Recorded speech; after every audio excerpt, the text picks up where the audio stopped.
In this video, we're going to see Hall effect and its application. Hall effect is a very important phenomenon used in electronics. It is named after Edwin Hall, who discovered it in the year 1879. Before getting into the basic physics behind the Hall effect, let me speak out the basic statement of Hall effect. The statement is, when a current carrying conductor is placed in a transverse magnetic field, say B, an electric field E is induced in the direction perpendicular to both current I and magnetic field B. Let me write down the statement for reference here. To prove this statement and understand the basic physics behind this, let us consider a piece of material with dimensions, say length L, width W, and thickness T, and let us assume a current is flowing in this direction, say I. And to have reference directions, let us define some directions. Let's say this direction is X and this direction is Y, and this direction, which will be coming out of the video towards you, is Z direction. Three of them are mutually orthogonal to each other. It means perpendicular to each other. Now let us consider magnetic field B in Z direction. So let me mark it down here.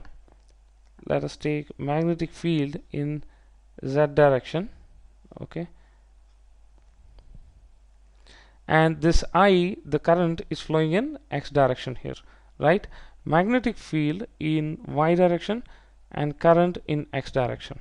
Now let us consider this material is, say, n-type material in which majority carriers are electrons.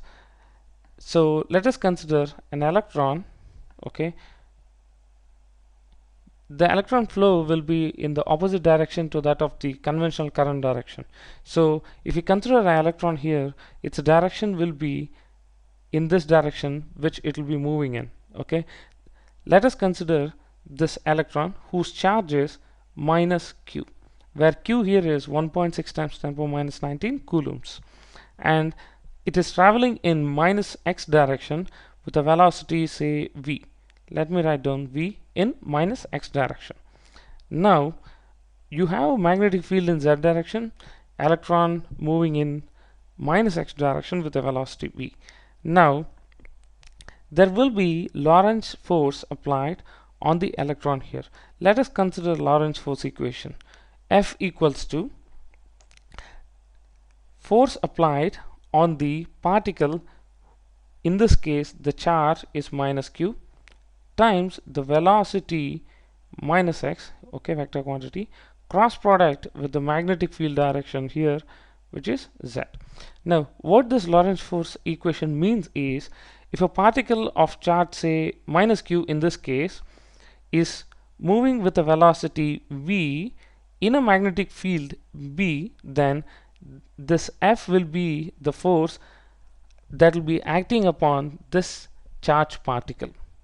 Okay, taking this into consideration, now this is moving in minus X direction and magnetic field is in Z direction, so the force will be in minus Y direction.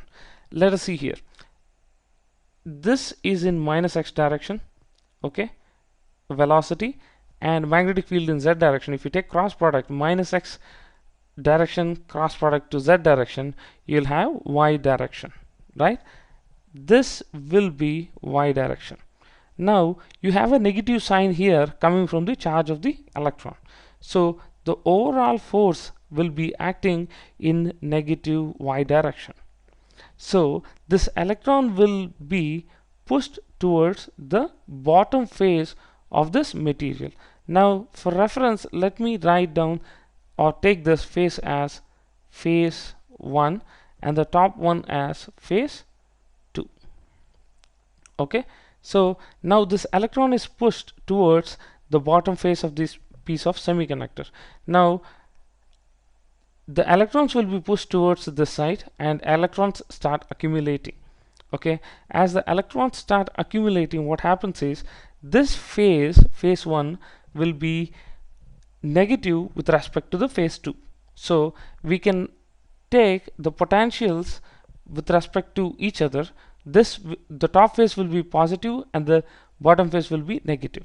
So we have a potential difference building up as the accumulation increases. Now, if we observe here carefully, as the electron accumulation is increasing, the potential difference is increasing. As the potential difference is increasing, the electric field will be increasing as well. Let me take a different color. Let's take orange. Okay. The electric field will be in this direction. Okay. Which is in minus y direction because of this potential buildup. Now, if we observe carefully, this electric field is in minus y direction. Okay. Now, electric field will apply some force on these electrons. Okay. The force applied on the electrons will be equal to minus q, the charge of the electron, times the electric field here, which is in minus y direction. If you see, this direction is minus y, and the charge, if you see, the overall will be in y direction. So the force is in y direction. If you look at this Lorentz force equation, it is in minus y. So now let's take a step back and see, as this Lorentz force equation is making the charged electrons accumulate at bottom face, the potential difference increases. As a result, electric field increases, and electric field will put some force on these electrons in the opposite direction. So at some point, this force due to Lorentz force and force due to the buildup of electric field will balance out each other. Okay, let's call this electric field as Hall electric field, EH. Okay, so at that point where these forces both equal each other, there won't be any further accumulation of electrons at the bottom face. Okay, that's a steady state. Now, if we see this, phase 1 and phase 2, the charges accumulate at phase 1 and stay there, and there is a potential difference which we call VH. And relationship between EH and VH is EH equals VH over the thickness of the semiconductor material here, and the forces are equal here, and I'm going to take the magnitude of both, and if we write Q times V times B, now I'm not taking any directions and just taking the magnitudes, and if you see here, V bar cross B bar, we are writing VB because as we are assuming V and B are perpendicular to each other, so V times B times sine theta will be equal to V cross B. So sine 90 is 1. So we'll have V times B, which is equal to Q times Hall electric field EH, which can be written, okay, again like Q times VB equals Q times VH over T. And let's cancel out Q. So we'll have V times B equals VH times, okay, this is over T, VH over T. So this is an equation. Now if we see J, the current density, equals to the current density flowing here. Okay, I is the current flowing into it, and we can say J is the current density flowing into it. So J equals Q times N times V velocity of the charges here. So if we rewrite this particular equation here, we can write it as J over Q times N times B equals VH over T. Let me rewrite this J in terms of I. Okay, I over W times T. W times T is the cross section area. Okay, J equals I over W times T. If we rewrite it here in this equation, we'll have I times B times W times T times Q times N equals to VH over T. Let's cancel out this thickness which is common here and there. Okay, and let's take some space down. Okay, if you rewrite this equation, we'll have I times B over W times Q times N equals to VH. Okay, now 1 over Qn is equal to VH times W over B times I. This 1 over Q times N, we are going to call this as RH. Okay, RH is Hall coefficient. So if you rewrite this equation, let me rewrite. RH equals VHW by B times I. This is the equation for calculating Hall coefficient. Now if you look at it carefully, VH is something which you can calculate by using a measuring device for voltage across these two phases, phase 1 and phase 2, and width we can know from the dimensions of the material you're going to use, and current is the value of current flowing into the material, okay, and B is the magnetic field in which we place the semiconductor material, or say conductor. So we can calculate this RH. Now we have another quantity, let's say J. We have written it so far in Q times N times V, right? We can write it also in sigma times E bar, and this Qn can also be written as Qn. Drift velocity V can be written in terms of mu times mu n actually times E. Okay, this electric field here we are pointing out is not EH, it is a different electric field. It is corresponding to the voltage you apply across this semiconductor material across the length, due to which there is electric field E and due to which there is current I. Okay, this is a different electric field. So if you rewrite this, okay, we have sigma equals to Q times N times mu n. If we rewrite this, we know that RH equals 1 over Qn. So if we take this, sigma equals 1 over RH times mu n. Okay, and let me rewrite this. Mu n equals sigma times RH. This is another important equation. Okay, so now we have two important equations. One is RH, which is Hall coefficient, equals to VHW by BI, and the other is mobility, which can be measured by knowing the conductivity and RH. Okay, so far we have considered n-type material, in which, let me summarize the formulas we derived.